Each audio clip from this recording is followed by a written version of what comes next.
Yes, I'm Kathleen Braddock. Our book, my husband and I wrote his memoirs. It is called The Stump, My Way Out of Chicago South Side.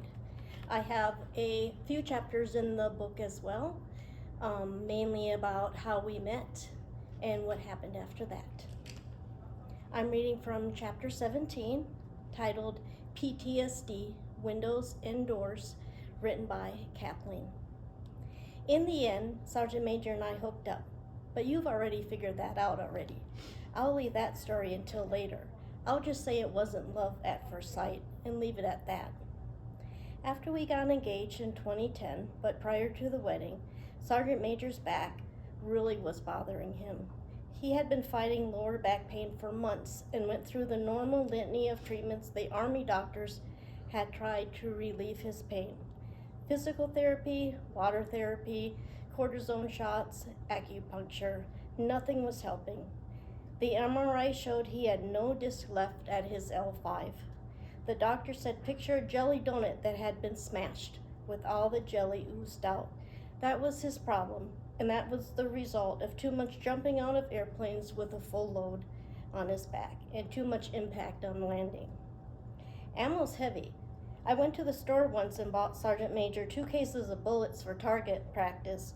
The boxes looked small enough, but I was glad I only had 2 boxes to carry up to the car. I can't imagine carrying rounds and rounds in a pack and having to walk, jog, or run for miles. Guns aren't light either. I've tried that too, and could hardly hold them to take aim. And to hold it steady long enough to take a shot wasn't going to happen for me. It's not like he could do without either one.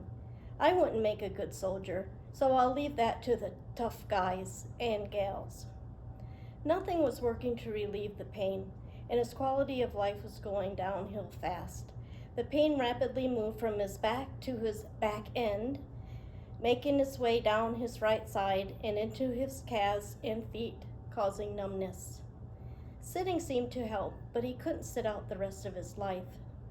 It finally got so bad that we scheduled an appointment with a neurosurgeon at BAMC, Brooke Army Medical Center. They scheduled him for a lumbar spine fusion that would put a titanium cage in his spinal column to separate the vertebrae in his back where the disc was gone. At the pre-op consultation, the neurosurgeon explained the procedure, how he was going to put in the metal cage, move nerves, and his chance of this or that happening. The overall success rate wasn't nearly as good as what we thought it should be, and I got to thinking, there has to be something else to try without going to this extreme. I ventured to interrupt and ask, isn't this surgery a bit extreme? Isn't there anything else you can try before we do this? I could tell the doctor was a bit peeved that I had interrupted and questioned him, but I didn't care. Outside of the Army, anyone else would get a second opinion before going under the knife. That's a no-brainer. Guess no one thinks to do that if your boss is Uncle Sam and your medical treatment is free. The doctor said yes, there was a less invasive surgery, but he couldn't guarantee it would work. I thought, well, you're not sure the spine fusion will work either. The other procedure was called a discectomy. The doctor would remove his herniated disc material and shave vertebrae to make more room for his nerves so they wouldn't rub on bone. Sergeant Major and I looked at each other and he said, let's try that. We moved Sergeant Major into my house the week before he went under the knife so we could take care of him after the surgery. My 2 daughters and I lived in a small suburb just west of San Antonio, Texas. My oldest daughter was a freshman in high school, and the youngest was an 8th grader at the time. Both were capable of lending a helping hand. I brought him home from the surgery, and we prayed it would work. As he laid in bed recovering, I opened up the bedroom windows. It was a beautiful spring afternoon.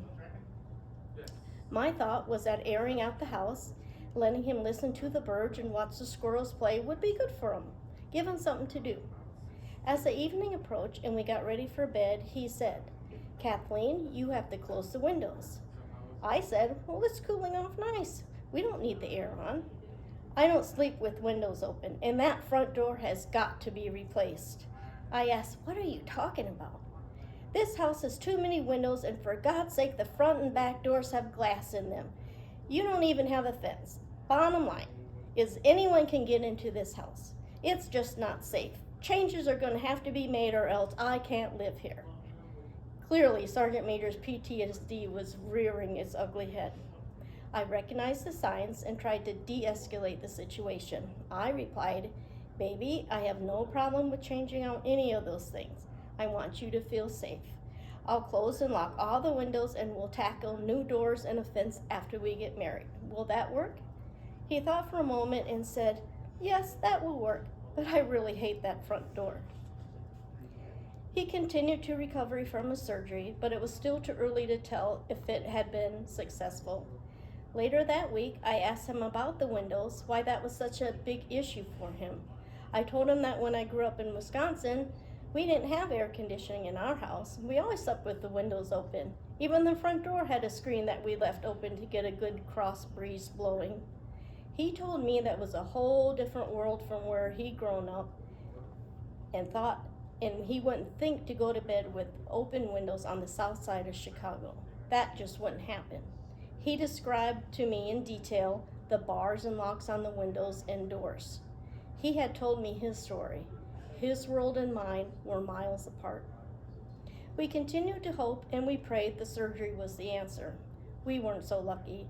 He felt minor pain relief at first, but soon thereafter, we were right back where we started from. The wedding was fast approaching and he didn't know if he could stand long enough to get through it.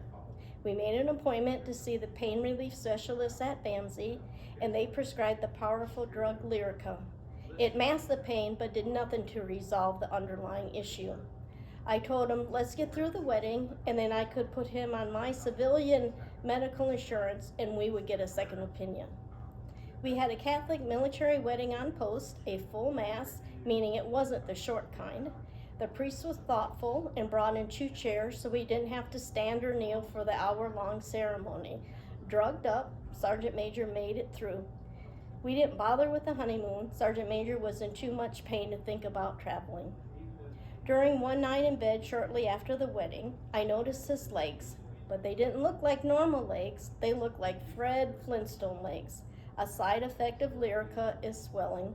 I rushed Sergeant Major to the emergency room. His legs were so swollen, I didn't know where his legs ended and his feet began. He stopped taking Lyrica the next day, cold turkey. The doctor yelled at him when he found out and told us Sergeant Major could have gone into convulsions. He explained that a patient's dosages are slowly increased over time, and when you go off the drug, you are supposed to decrease the doses over time. Not my husband, such a hardhead.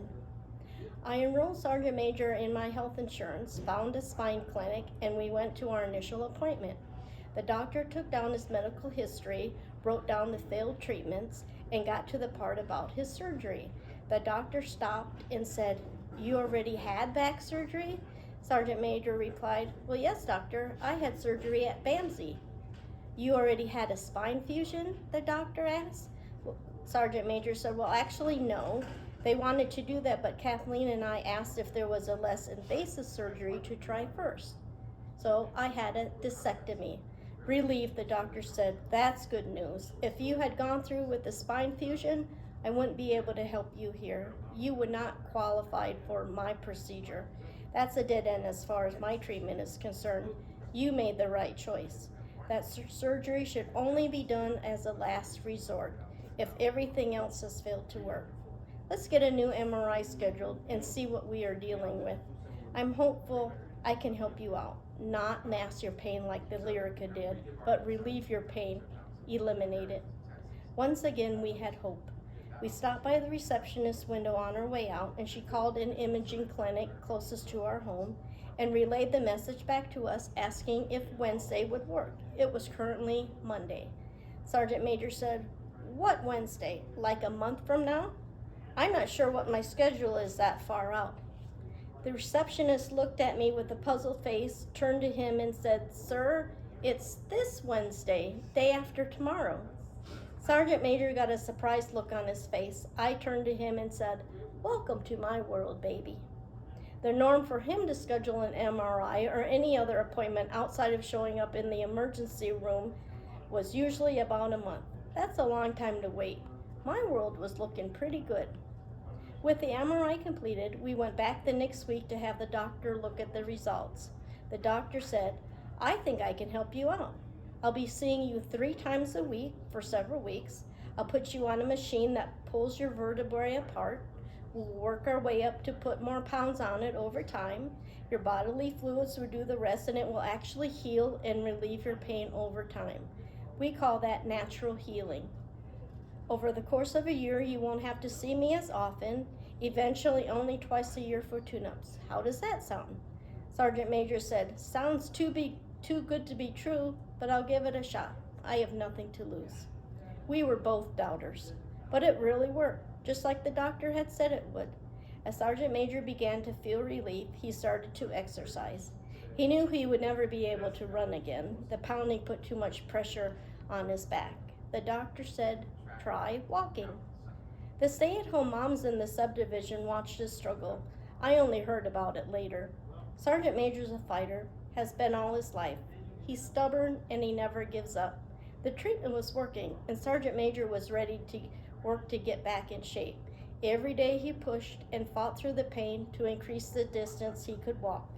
At first he could only walk to the next door neighbor's house and back. Over time, he built up the distance he could cover. He sat down on the curb to rest, or rested on the park bench if he got that far, before he continued on. He built up strength, increased his walking time, and now there's no stopping him. He can walk the entire subdivision, even 2 laps on good days. We have a lot of people who walk in our subdivision now. He has inspired a lot of men and women.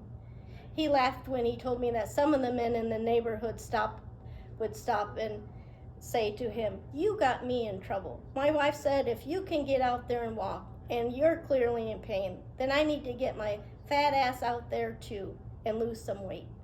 Everyone knows Sergeant Major. He's pretty easy to spot. He's the black guy with the gray army long sleeve shirt on. He's pretty hard to miss. Back to the windows and doors. Sergeant Major hated our front door. It was wooden with a glass insert that started halfway up and went to the top. We have the smaller side windows as well with the glass transom above it.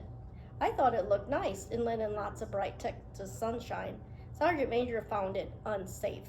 He said anyone could break the side window, reach in, and unlock the door. I told him, "Baby, we live in a gated subdivision." He said, "What does that matter? That's not going to stop anyone. And oh, by the way, if I were a burglar, I'd break into a nice house rather than an old crappy one. It would have better loot. You get much more bang for the buck." How could I argue with that? If it were up to him, we would have removed the whole entire door to include the side and top windows. He wanted a solid door. I said no. Down we went to the door company. The compromise was a door with a little 1 foot by 6 inch window on a hinge, a tiny version of a Dutch door. My argument was we could open the little door to speak without opening the entire door. Sergeant Major actually liked that. The door company said that they would work with an iron shop to design an iron grate to fit the side windows in the top transit. It matched the iron bar design on the little window on the door. That plan worked for everyone. Compromise is key. There's a picture of the door. I called the alarm company, which came out and put alarms on all of the windows. If any of them open, the alarm goes off. Sergeant Major was all up on that one. The fence was last. Our neighbor was on the left had put in a solid concrete wall that looked like brick. Boy, did Sergeant Major like that.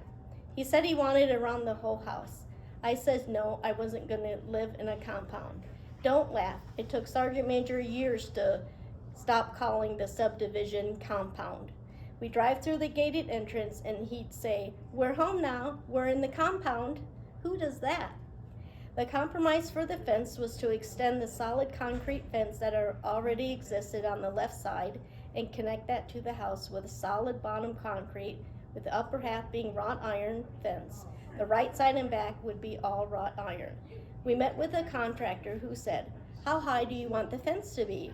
Sergeant Major said, I see on your website you can do an 8-inch fence. I'd like that. That would be good.